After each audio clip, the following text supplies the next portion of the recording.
First question comes from Molly Walker with the New York Post. Molly, go ahead. Hey David, Hey, Mo. I know you said you were planning on alternating goalies, but then wanted to give Georgiev another night to unwind. Do you think you'll still go with that alternating plan, or do you think it's more important to let one goalie that's doing well ride his groove? And also, Georgiev has a pretty good record against the Islanders.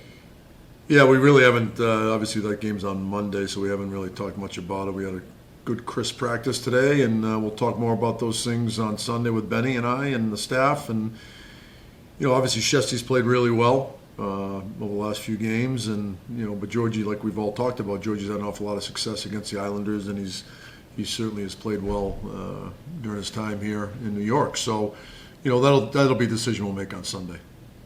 Hey David, Vince?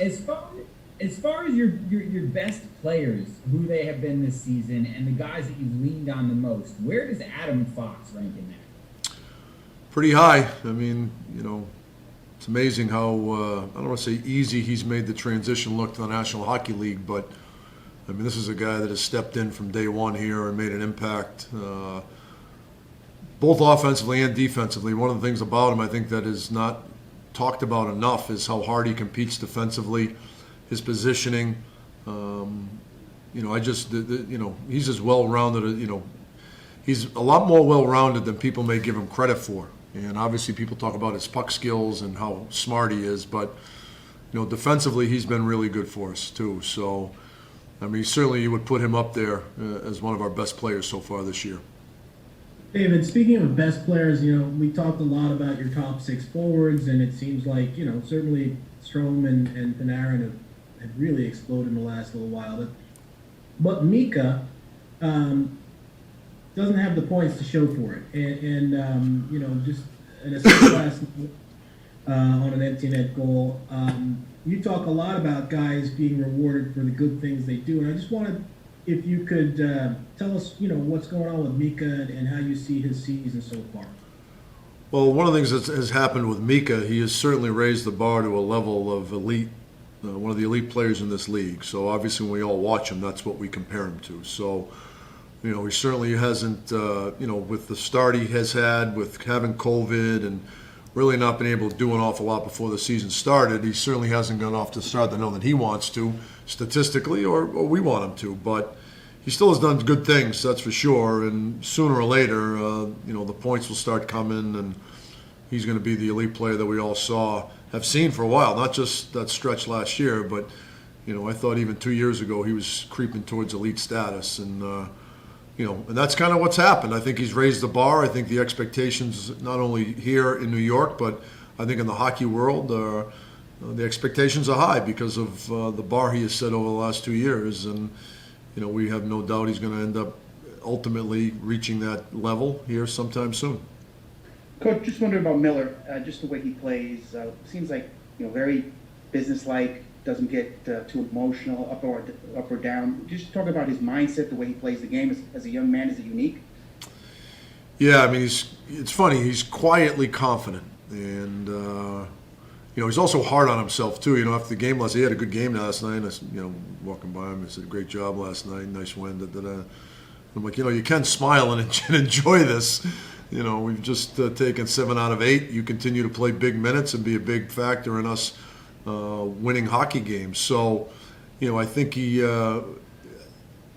taken on a lot of challenges in a short period of time for us. He sees everybody's best players, and he certainly hasn't missed a beat doing it. So, obviously his physical skills have been noted, but the thing I like about him is his mental approach. I think he's done a really good job approaching this daily in the right manner.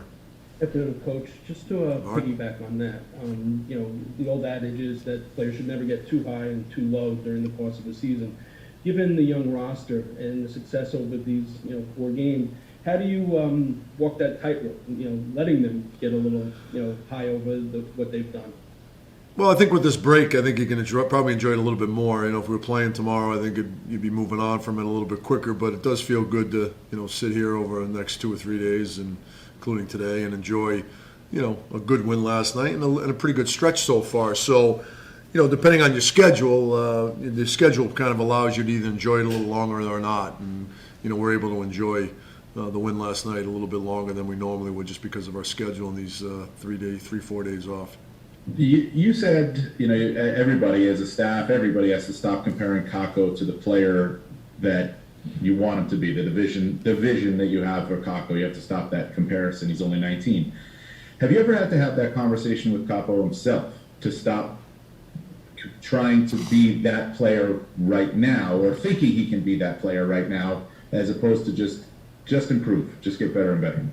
Maybe not so much in those exact words, but that certainly has been the gist of a lot of conversations we've had with him. And I thought last night he was instrumental in goals 1 and 3 for us. I know he didn't get an assist on the first goal, but he was a big reason we scored that first goal. And if you watch that goal that we score, the third one, he does a hell of a job winning a wall battle. And then the thing I loved is how quick he got up and sprinted to join the play. He's really hounding pucks. He's skating more in small areas. He's winning more wall battles. And, when you do that, when you've got his skill set, that's when things really start happening from an offensive perspective. And I think he's understanding that. And I'm just really happy for him. He had a good night last night. We asked you about the change in protocols prior to last night's game, and you said you were still sifting through them. Now that you went through it last night, getting to the rink earlier and such, I'm curious how it affected your pregame routine and what it was like for the coaching staff and the team. Yeah, Molly, it really wasn't much different. During this COVID time in the last 10 months, we've all had to make adjustments. We've all had to, adapt on the go, and this is no different, really. It really didn't affect us at all from a game preparation point as a staff or as a team. So, we understand the situation we're in. There's going to be changes. There might be changes, more changes tomorrow, and we have to be ready for that. And I think our players are in a good mindset.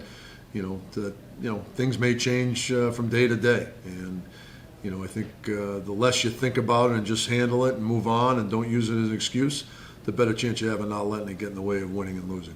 David, one more on Adam. When we talked to Trouba, he was saying that he's already a guy that a lot of his teammates look at the plays he makes and kind of ooh and ah on the bench and that sort of thing. So how much do you sense that they, even as a second-year player, kind of look to him as one of their main guys now? And from a personality standpoint, when we talk to Adam on the Zooms and things like that, he's a polished kid. I think he's careful with what he says. But, what's he like behind the scenes personality-wise?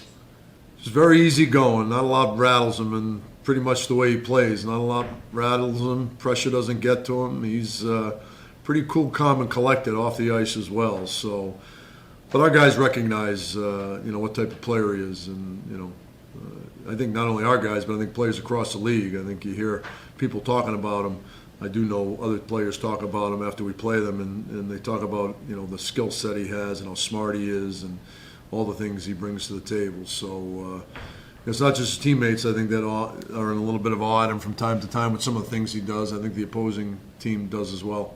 Can you just help us out with some injury updates? I was wondering, Jack Johnson was initially listed as day-to-day. He's been out for quite some time now. And Smith, I haven't seen him in practice. Is that a long-term thing? And also, Blackwell, is he closer to coming back? And what's the injury report that you can share with us? Yeah, Colin, it's really, these guys are day-to-day, but maybe a little bit longer than that. But that's certainly when Rammer and I talk, that's kind of what we're talking about with these guys. I don't think it's long-term, but, none of those guys will be available for Monday. We're hoping they'll be available, in the games following that, but we're really not sure yet. It's really something that we're just going to have to monitor day-to-day, but I'd be shocked if any of those guys would be ready for Monday.